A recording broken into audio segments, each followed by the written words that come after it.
I'm here with the man. We're at Akash Winery. Akash Patel, my friend, entrepreneur, Temecula resident, and first and foremost, man, how are you? Doing good. There's a lot going on in your life right now. There's a lot going on. You're getting back to work with the winery. Yep. You've got a baby on the way. Yep. You got another baby about to come with the sparkling rosé. Yep. Your other baby. Yeah. You got a lot going on, man. Just catch us up, because it's been a little while since everyone saw our interview on Stay Hungry. Yeah. Kind of got to know you a little bit, but catch us up. Fast forward to where we are right now. How have you guys been handling everything that's been going on over the last 3-4 months? I mean, we, as you saw, we did a lot of things to kind of stay relevant throughout the whole shutdown. Mm-hmm. We try to just be on the forefront of things, whether, treating our members right, delivering for free, shipping for free, cool little discounts, and little events we could do at the winery that was safe, like a drive-through service, and Yep. Partnering up with as many people as we could. Like we were at the Naughty Pig Butcher Shop. We partnered up with Pretty Paints, Grazing Theory, Taps Tacos. I tried to just a lot of collaborations, trying to get wine and food to people at home the safest way. To keep people still kind of having that entertainment, Sure. but not at the winery, at their homes, and being able to just be comfortable. Sure. So like a lot of companies, you just had to adapt and adapt quickly. I'm sure. Very quickly, be ahead of it, and had the brain going. Yeah, and you dropped some wine off to my house, and I appreciated that. Yeah, man, it's crazy, especially I think it's fair to say that the food and beverage industry, the entertainment space, took the biggest hit over the past couple months and continues to. So it's cool to see that you guys adapted. And talk about that a little bit. You mentioned adaptation, and you also mentioned collaboration. How important do you think that is? We have a lot of people that watch that are entrepreneurs, that own their own business, whether it's a winery or whether it's some other type of business. Things move and change all the time, right? In all different types of industries. Talk a little bit about that. You told us what you did to adapt, right? Yeah. You told us about collaborations. How important do you think that is? I mean, how important has it been for your business? I think it's huge. I think in general, with or without the COVID and shutting down, adapting to the way the world is moving forward every day, every month, every year, you have to be able to adapt with changes.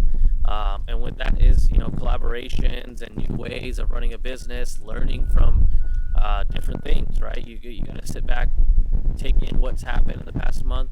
How do we grow? How do we become better? How do we excel? Because for someone like me, you're not just always. There's not a point where you're like, okay, everything's cool. We can just sit like this forever. No, you got to keep pushing forward. And with collaborations, I think that helps with just so many different possibilities in your reach of people, and kind of, in a sense, amenities at what your establishment kind of can offer. Mm-hmm. It gives people a versatility, new things, and it shows partnership and loyalty and like people coming together, especially in Temecula. We want to promote all of us working together to get this place, rocking, and it has been in the past, and to keep moving forward. The more collaborating you do with the companies that see like yourself, or that you feel that are a good fit for yourself, that helps you just keep going and moving forward and getting your product out there. Yeah, it makes sense. And the more people on board on your team, so to speak, the more reach you have, right? Yep. You get, we always talk about social media, but that's just kind of a big part of the game right now. Yep. You collaborate with, like you mentioned, Grazing Theory. So now Grazing Theory is sharing, hey, we're at Akash. Yep. Now people that maybe not have known what Akash is or where it's at, now right. they're one click away from figuring out who you are and what you're all about. Same with Taps. Yeah. And vice versa, and it helps everyone. It does. Yeah, it's going to be, oh, wow, you guys have Grazing Theory, you have Taps here. Now they might, hey, we want that at home. We're going to order delivery for that at home, or we want that at our event, or them to cater the next event. So it goes hand in hand. We're helping each other out, and they have great products. We have a great product, so why not, put everything together and give people those options, and that's what it's about. That makes sense. So I think it's fair to say you're still a new winery. Yes. But even over the past, year, you were building a lot of momentum.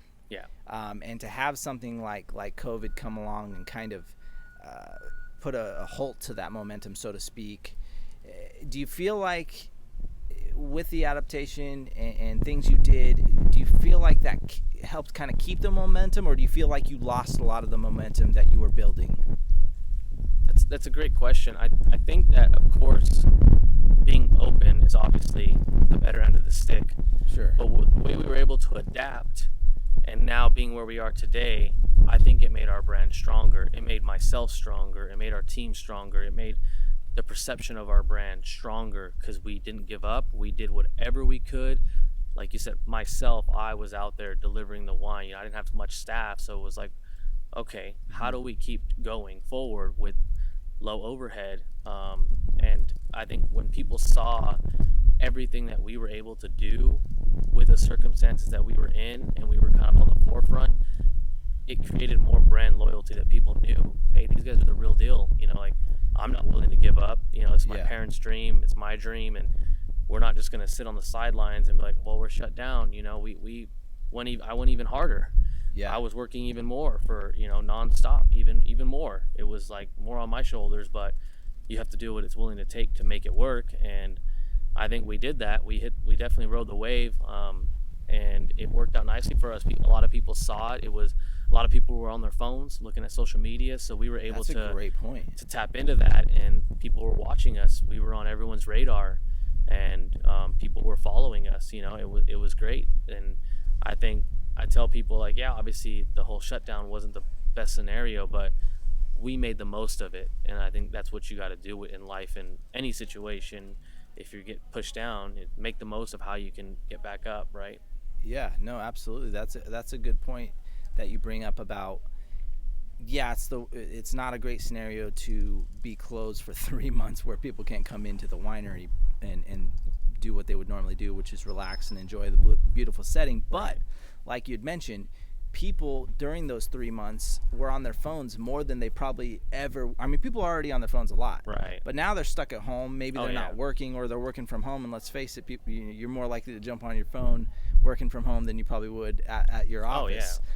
So that's a great point that you bring up, that you may have, in a weird way, gained more online exposure than you ever had being open. Well, we tried to take everything that you would have had at the winery virtually. So you could do your yoga classes that we were offering here at the winery virtually. We did pairings virtually, with myself, or with the butcher at Naughty Pig Butcher Shop with Chef Daniel. We did a food pairing with him. We did a chocolate pairing. We did a pairing with Grazing Theory. So we still kept the same stuff going, but you just do it at home. Yeah. We kept that. You're seeing the vineyard and the winery at your home through your screen. But you get to taste the wines, you get to have the charcuterie, or you get to have the meal you prepared, or the chocolates, and ask questions and talk. And it was still personal. But just through the technology we have. So I think it was, again, adapting. We have the tools. Sure. How do you use them to benefit yourself in this time? Yeah, no, I love that. And you might have captured an audience that maybe you would not have. You might have got some people in their sweatpants doing yoga at home that maybe would have never come out and done it in person.